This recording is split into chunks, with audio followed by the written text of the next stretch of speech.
एक मरा हुआ व्यक्ति जिसकी हथेली पर 9 करोड़ का लाल सिला हुआ था, नदी में बहता जा रहा था।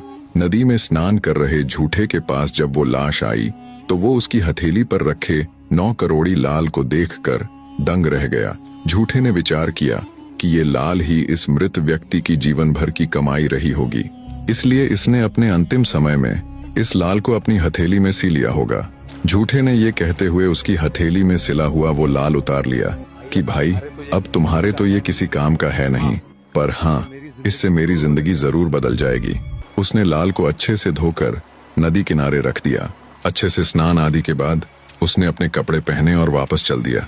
वो अभी कुछ दूर ही चला होगा तभी उसे ध्यान आया कि उस लाल को तो वो वहीं भूल आया है। वो तुरंत वापस मुड़ा और दौड़ते हुए उसी जगह पर गया जहां उसने स्नान किया था।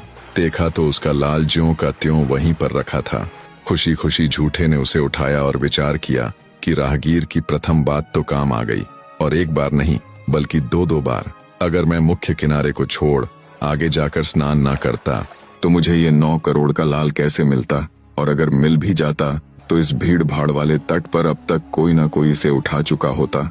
मन ही मन शुभा छात्र को दुआ देते हुए वो वापस चल पड़ा। चलते चलते उसे रात हो गई तो वो रास्ते में पड़ रहे एक घने जंगल में पेड़ के ऊपर चढ़कर बैठ जाता है।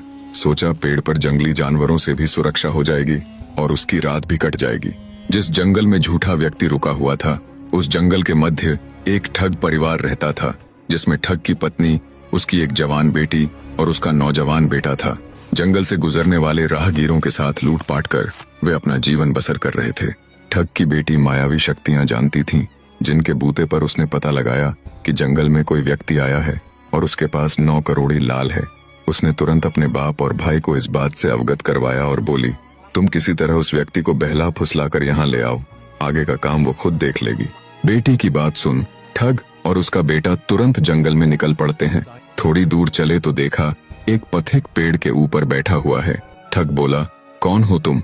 झूठा व्यक्ति बोला, हे सज्जन पुरुष, मैं एक राहगीर हूँ जो गंगा स्नान के बाद अपने घर वापस जा रहा था। रात हुई तो पेड़ को सुरक्षित स्थान जान रात बिताने के लिए यहाँ बैठ गया।